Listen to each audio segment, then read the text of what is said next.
리처드 도킨스는 진화 생물학자이고 옥스퍼드 대학교 교수입니다.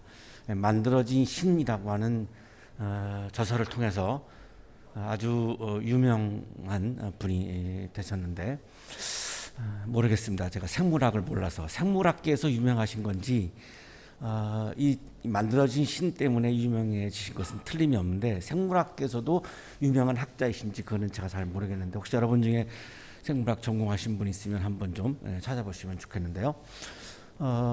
과학적 논쟁을 통해서 이 책을 통해서 신은 없다라고 그렇게 규정을 했습니다. 신은 없다라고 하는 규정은 제가 볼 때 과학은 아닙니다. 과학자시니까 과학을 말씀하셔야 되는데 신학을 말씀해 버렸습니다. 그러나 신학이라고 하는 분야는 그렇게 만만한 분야가 아닙니다. 과학자가 이렇게 쉽게 말할 수 있는 그런 영역이 아닙니다. 굉장히 깊은 고도의 훈련을 받은 신학자들이 연구하는 분야인데 생물학자이신 이분이 이렇게 그냥 쉽게 한마디로 이렇게 신은 없다 이렇게 말할 수 있는 그것은 굉장히 섣부른 아마 주장이라고 이렇게 생각이 드는데요. 이렇게 얘기합니다. 신은 망상이다. 그리고 앞으로 드러나겠지만 그것은 유해한 망상이다. 과학을 통해서 설명되고 검증할 수 있는 것만 실제하는 것으로 인정을 하고 과학을 통해서 검증되지 않은 것은 망상이다라고 하는 입장입니다. 과학을 통해서 증명되지 않은 것은 어떠한 신비로운 영역도 허용하면 안 된다라고 하는 것이 도킨스의 입장입니다. 자, 그러나 과학은 여러 분야 중 한 분야입니다. 여러 영역 중 하나입니다. 근데 이분은 과학이 전부라고 생각하는 것 같아요. 신의 영역도 과학이 얼마든지 규정할 수 있다고 생각하시는 것 같아요. 이거를 저는 과학 만능주의다, 과학주의다, 과학 제국주의다라고 그렇게 표현을 하고 싶은데요. 과학은 여러 가지 분야 중에서 한 분야입니다. 눈에 보이는 영역을 연구하는 이 과학의 방법론으로 눈에 보이지 않는 세계에 존재하는 신을 판단하는 것은 매우 위험한 일입니다. 여기 우리 무용과 교수님도 계시지만 과학적인 방법으로 무용을 판단하고 무용을 평가한다? 난센스죠. 오늘 이렇게 찬양도 해주셨지만 과학적인 방법으로 찬양을 평가한다, 규정한다? 매우 위험한 일이죠.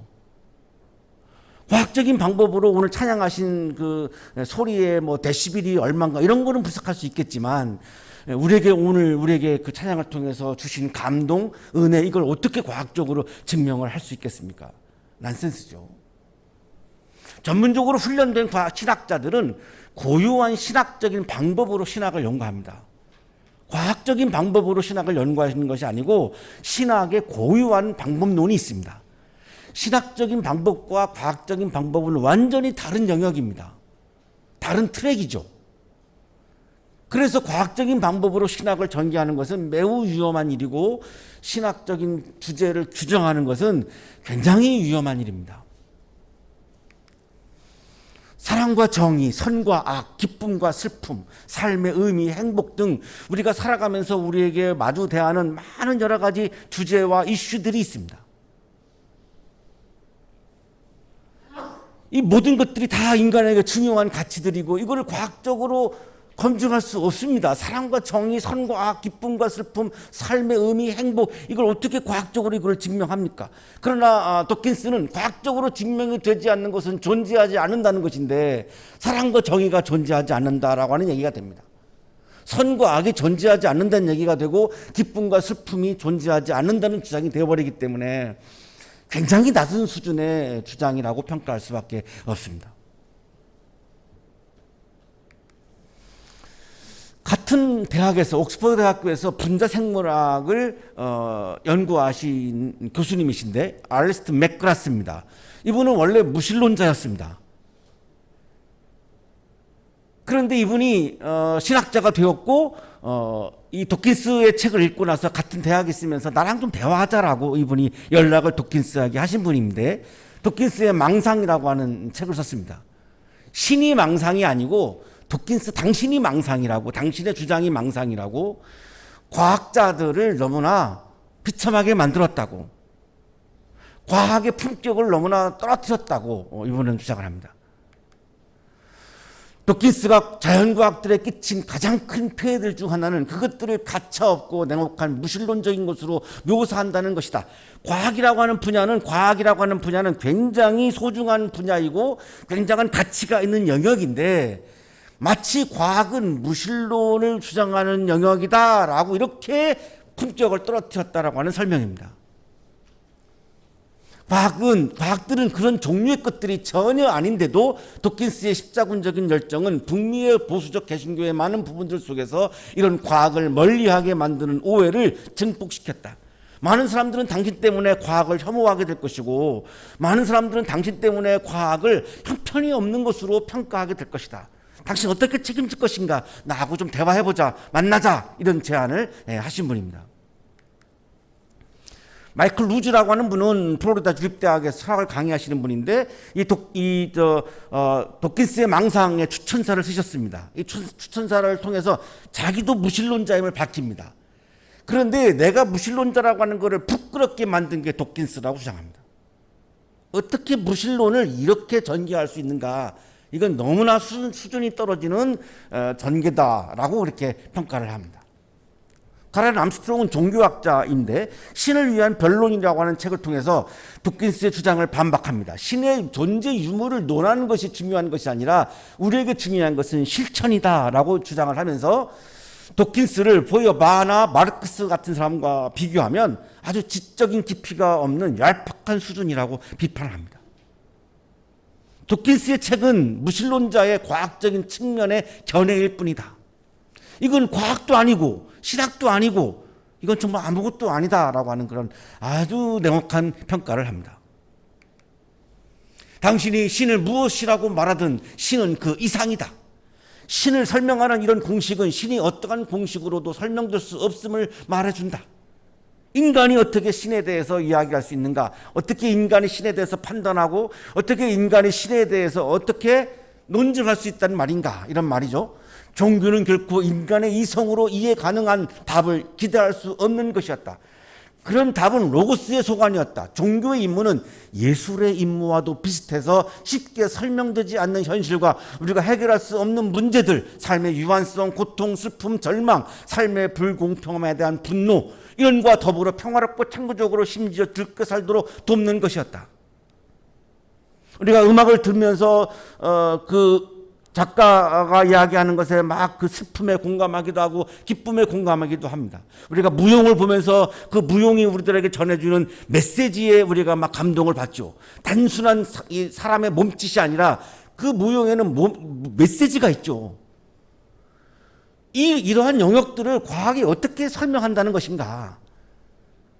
종교는 예술과 비슷해서 설명되지 않는 부분이 굉장히 많다. 쉽게 말하면 신비로운 부분이 굉장히 많다. 논리적으로 이성적으로 설명할 수 없는 영역이 그렇게 많은데 이거를 과학적으로 증명되는 것만 존재한다? 이거는 굉장히 수준 낮은 주장에 불과하다는 거죠.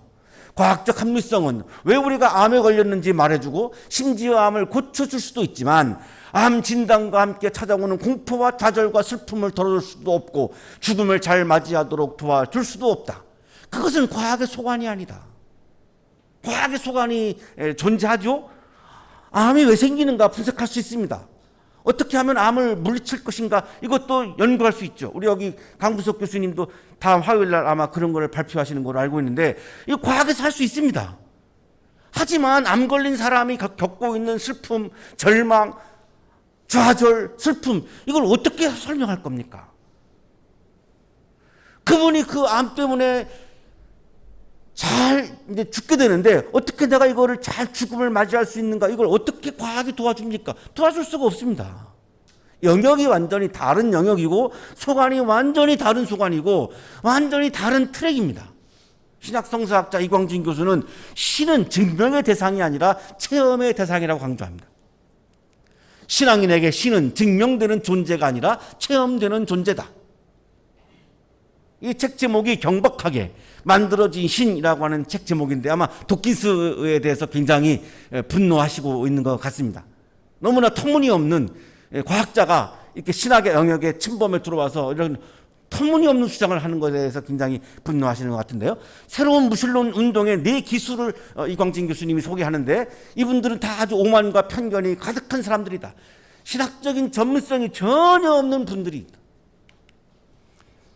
네 기수는 이런 사람들입니다. 미국의 신경과학자인데요. 종교의 종말의 저자 샘 해리스. 이 역시 이 사람도 과학자죠. 영국의 조금 전에 우리가 보았던 리처드 도킨스. 미국의 철학자입니다. 주문을 깨달아라고 하는 책을 쓴 데니얼 데닛. 미국의 언론인인데요. 신은 위대하지 않다라고 하는 책을 쓴 크리스토퍼 히친스. 이 네 사람이 중심이 되어서 새로운 무신론 운동을 지금 아주 핫하게 펼쳐가고 있습니다. 잘못하면 많은 기독교인들이 이분들의 주장에 현혹될 수도 있습니다. 우리가 과학에 익숙하고 과학은 딱 눈에 보이는 거고 딱 검증되고 하니까 이게 우리가 쉽게 넘어갈 수 있죠. 종교와 신학은 눈에 보이지 않기 때문에 눈에 보이는 세계에 넘어갈 위험이 상당히 많습니다. 그리고 굉장히 경계해야 되는 그런 운동입니다. 우리가 오늘 모여서 채플에 모여서 말씀 훈련을 받는 것도 이런 운동들에 대해서 우리가 경계해야 되기 때문이죠. 안 그러면 쉽게 넘어갈 수 있으니까. 오늘의 성서 본문은 사도 바울의 체험에서 나온 신앙 고백문인데 찬송가입니다. 송령이라고 하죠. 독솔로지라고 하는 송령. 아주 짧은 찬송을 말합니다. 긴 찬송이 있고 짧은 찬송이 있는데 송령이라고 하는 거 아주 짧은 찬송, 독솔로지라고 하는 건데 독사라고 하는 그리스어의 형태를 띠고 있어서 반드시 이게 하나님께 영광을 돌리는 내용을 담고 있는, 그래서 그것을 통해서 하나님을 지금 변론하는, 하나님의 존재를 이렇게 부정하는 이런 사람들에 대해서 하나님을 변론하는 그런 내용입니다. 이렇게 시작합니다. 하나님의 부유하심은 어찌 그리 크십니까? 하나님의 존재가 너무나 크기 때문에 우리가 어떻게 그거를 이해합니까? 감탄문입니다. 그리스도 성서에는 오로 시작하는 감탄문, 우리는 이게 감탄문이다라고 하는 느낌 별로 안 오는데 우리말로는, 그리스어로는 이게 감탄문이다. 감탄하고 있는 거예요. 하나님의 존재가 어떻게 이렇게 크실 수 있는가요? 감탄하는 거죠. 그러니까 막 경외심이 나오는 거죠. 이거를 그래서 막 찬송을 부르는 거예요. 주 하나님 지으신 모든 세계, 이렇게 하나님의 세계에 대해서, 하나님에 대해서 감탄하고 있는 찬송을 우리가 아까 불렀던 것처럼 지금 바울도 하나님의 이 존재의 크기에 너무너무나 크신 분이어서 이거를 감탄하는 지금 찬송을 지금 부르고 있는 가사입니다. 인간이 한계에 부딪힐 때 하나님의 부요하심이, 다시 말하면 풍성하심이, 하나님의 크심이 나타나기 시작한다 라고 그렇게 바울은 그렇게 입장을 취하고 있는데, 하나님의 지혜와 지식은 어찌 그리 깊고 깊으십니까? 하나님의 존재는 너무나 크시고, 그리고 하나님의 지혜와 지식은 너무너무 깊다는 겁니다. 이거를 도저히 우리는 헤아릴 수가 없다는 거죠. 너무너무 깊기 때문에. 하나님의 지식은 하나님의 신비와 관련되어 있는 단어입니다. 하나님의 신비로운 세상을 섭리하시는 이런 방법, 하나님이 인간을 구원하시는 방법, 이게 너무나 다 신비의 영역입니다. 이성적으로 논리적으로 표현할 수 없는 그런 영역이죠. 이거를 하나님의 지혜라고 부릅니다. 하나님의 지식도 하나님이 세상을 다스리는 방식을 말하는 건데, 하나님의 지식도 너무너무 신비로운 영역이어서 우리가 논리적으로 설명할 수 없습니다. 그래서 지금 바울은 하나님의 지혜와 지식이 너무나 깊고 깊으네요 라고 지금 감탄하고 있는 거예요. 너무너무 깊기 때문에 하나님의 지혜와 지식이 뭐 100이라면 우리는 0.0001도 알 수가 없기 때문에 그 깊이에 대해서 막 감탄하는 거죠. 하나님의 지혜와 지식은 우리들의 이성, 논리, 합리성을 다 초월하는 그런 영역입니다. 그 어느 누가 하나님의 판단을 헤아려 할 수 있으며, 그 어느 누가 하나님의 길을 더듬어 찾아낼 수 있겠습니까? 계속해서 감탄하는 거죠. 하나님의 판단을 우리가 헤아릴 수 없구나. 하나님의 판단이 얼마나 깊으신지 도저히 우리가 판단할 수 없네. 너무나 하나님의 판단에 대해서 막 감탄하는 거죠. 하나님의 판단에 대해서 이의를 제기하는 것이 아니라 하나님의 판단에 대해서 지금 감탄하는 거예요. 하나님이 걸어가시는 길을 우리가 어떻게 찾을 수 있는가, 어떻게 알 수가 있는가, 계속해서 지금 감탄하는 거예요. 하나님의 길이 너무나 오묘하고 신비롭고, 하나님의 판단이 너무나 오묘하고 신비롭다는 거죠. 하나님의 존재를 도킨스처럼 증명할 수 없다고 해서 하나님의 존재를 부정하는 것이 아니라, 지금 사도 바울은 똑같아요. 하나님의 존재를 증명할 수 없다라고 하는 것은 똑같습니다. 도킨스하고 똑같습니다. 바울하고. 그러나 바울은 하나님의 존재를 증명할 수 없을 정도로 크신 분이고 깊으신 분이기 때문에 그 크기와 깊이에 사도 바울은 지금 감탄하고 있는 겁니다. 이것이 도키스와 사도 바울의 결정적인 차이인데, 이거를 하나님의 증명할 수 없는 이 하나님에 대해 존재에 대해서 내가 감탄하는 것, 이것을 우리는 신앙이라고 부르는 것입니다. 이게 신앙입니다. 누가 주님의 마음을 알았으며 누가 주님의 조언자가 되었습니까? 이제는 의문문입니다. 33절은 감탄문이었고 34절 35절은 수사 의문문인데 답이 딱 정해져 있는 거죠. 누가 주님의 마음을 알았으며, 모른다는 얘기죠. 누가 주님의 조언자가 되었습니까? 조언자가 될 수 없다는 걸 지금 전제하고 있는 수사 의문문입니다. 이사야 40장 13절을 지금 바울은 인용을 하고 있는데요. 주님의 마음은 주님의 하나님의 지혜와 지식의 풍요가 저장되어 있는 공간을 말하는 것인데, 하나님께서 세상에 하시는 일을 이해할 수 없는 사람은 아무도 없다는 얘기죠. 세상을 주관하시는 그 하나님의 마음을 우리가 어떻게 아는가? 세상에서 벌어지고 있는 여러 가지 슬픈 사건들, 가슴 아픈 사건들, 이 하나님의 계획 안에 있는 이런 사건들 우리가 도저히 이해할 수가 없다는 거죠. 아우슈비츠의 사건들 우리가 도저히 이거를 실황적으로 풀 수가 없다는 겁니다. 그걸 우리가 어떻게 하나님의 마음을 아냐 이거죠. 같이 살고 있는 배우자의 마음도 우리가 잘 모릅니다. 심지어 자기 자신의 마음도 잘 모릅니다. 어떻게 하나님의 마음을 우리가 안다는 겁니까? 하나님의 마음을 어떻게 증명한다는 겁니까? 어떻게 우리가 하나님을 조언한다는 겁니까? 이건 더더욱 진짜 말이 안 되는 표현이죠. 우리가 어떻게 하나님을 조언합니까? 홍인규 교수는 하나님의 마음을 판단하고 하나님께 조언한다라고 하는 것은 망상이다, 이렇게 표현합니다. 도키스를 읽으신 것 같아요. 똑같이 지금 되돌려줍니다. 하나님이 망상이 아니라 당신이 망상이라고. 어떻게 인간이 하나님을 증명하고 하나님을 판단하고 하나님께 조언한다는 것인가? 당신이 망상이라고. 누가 먼저 무엇을 드렸기에 주님의 답례를 바라겠습니까? 우리가 하나님께 뭔가를 드려서 하나님을 조종하려고 하는 그런 마음이 우리가 있다라고 하는 것이 전제되어 있는데, 역시 이것도 의문문인데 없다는 거죠. 우리가 하나님께 뭔가를 드린 게 아니라 하나님이 우리에게 늘 은혜를 선물로 주시는 것인데, 유대인들은 자신들이 하나님께 뭔가를 해서 자기들에게 특권이 있다라고 하는 생각이 있습니다. 이것이 선민의식입니다.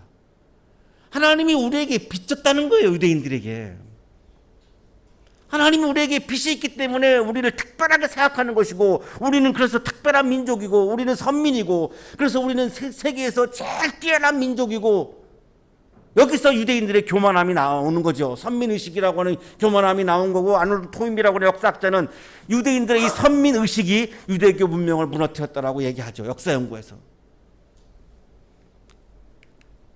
어떻게 하나님이 인간에게 빚을 진다는 말입니까? 우리가 하나님에게 빚지고 살아가는 거죠. 왜? 늘 프리 그레이스, 그냥 값없는 은혜를 늘 우리가 받고 있기 때문에 우리는 늘 하나님에게 빚진 사람들이지, 하나님이 어떻게 우리에게 빚을 진다는 말입니까? 홍인규 교수는 역시 이것도 망상이다라고 표현합니다.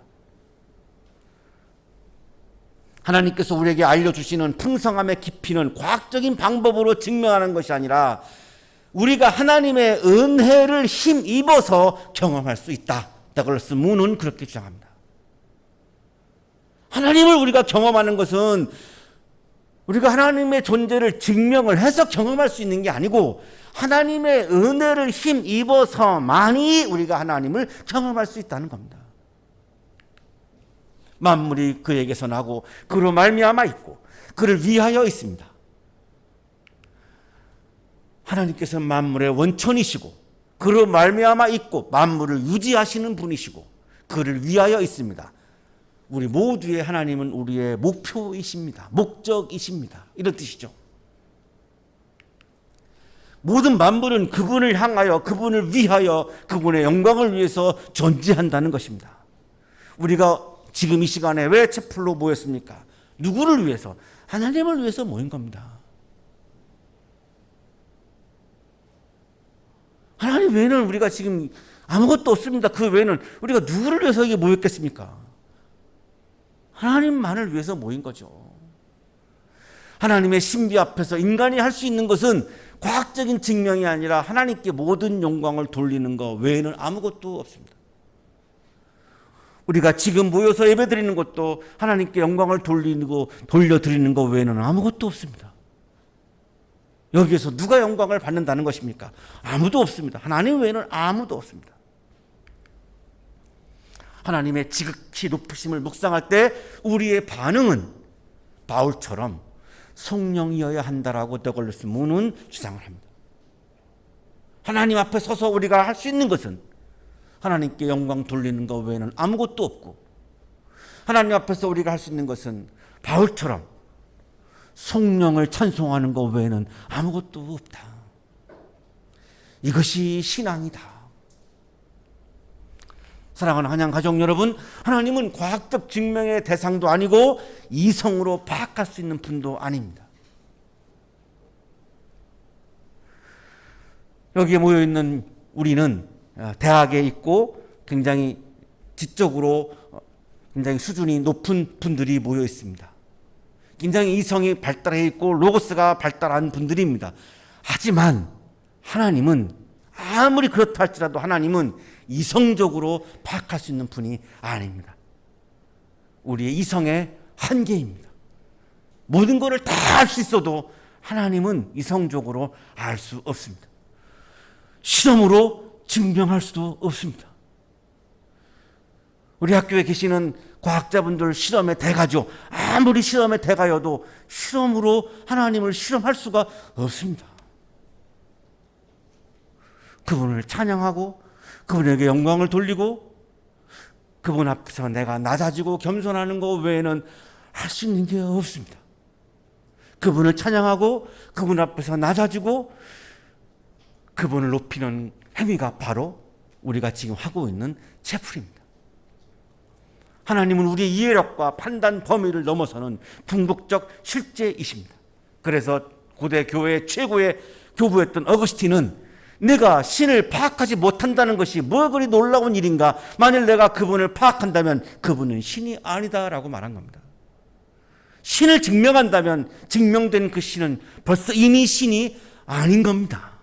증명할 수 없는 존재이기 때문에. 종교개혁자 루터도 우리는 이성을 통해서가 아니라 신앙을 통해서 하나님께 다가가는 것이라고 말합니다. 하나님을 인식하는 것은 신앙으로 인식하는 것이지 이성으로 인식할 수 없다라고 얘기합니다. 하나님을 알 수 있는 것은 오로지 신앙을 통해서만 하나님을 알 수 있다는 것입니다. 신앙이 없이는 하나님을 알 수가 없고 하나님을 경험할 수도 없습니다. 신앙을 통해서만 우리는 하나님을 만날 수 있고 하나님을 경험할 수 있습니다. 하나님을 체험할 수 있습니다. 사도 바울은 바로 신앙을 통해서 하나님을 체험한 것이고 성령을 통해서 하나님을 체험한 것이고 그것을 통해서 자기의 체험을 통해서 자기의 신앙으로 하나님을 지금 변론하고 있는 것입니다. 그래서 바울은 모든 영광을 하나님께 돌릴 수 있었고 자기가 영광 받고 싶어하는 욕망을 이겨낼 수 있었습니다. 내가 영광 받으려고 하는 욕망을 갖게 되면 늘 욕구 불만에 사로잡혀서 우리는 행복한 삶을 살아갈 수가 없습니다. 내가 받고 싶은 욕망을 어떻게 하나님께 돌릴 것인가가 우리들의 신앙적인 과제인데 바울은 하나님 체험을 통해서 이거를 해냈던 것이죠. 경박한 무신론 운동에 현혹되지 말고 우리가 더 열심히 모여서 예배 드리고 또 열심히 기도하고 열심히 말씀 훈련을 통해서 이런 무신론 운동을 영적인 싸움에서 이겨내고 그리고 겸손한 자세로 성서가 증언하는 하나님께 더 가까이 가려고 매일매일 일상 속에서 우리가 노력을 할 때에 우리는 그때에 말씀을 통해서 하나님을 체험할 수 있습니다. 이러한 신앙 인식과 체험을 통해서 바울처럼 하나님께 모든 영광을 돌려드리는 영적인 기쁨이 여러분에게 충만하시기를 간절히 축원합니다.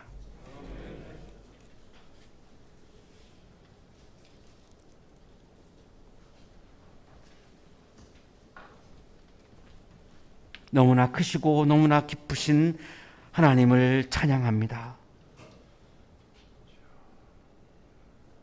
우리들의 모습은 찬양하기조차도 부끄럽고 부족한 존재입니다. 감히 하나님을 알 수도 없고 하나님을 판단할 수도 없음을 고백합니다. 우리에게 믿음을 부어주셔서, 우리에게 신앙을 허락해 주셔서 그 믿음의 통로로, 신앙의 통로로 하나님을 체험하게 해주시고, 하나님을 체험할 때마다 우리가 하나님을 높이고 하나님을 찬송하고 하나님께 영광 돌리는 영적인 기쁨이 가득한 그리스도인으로 살게 해 주옵소서. 예수 그리스도 이름으로 기도하옵나이다.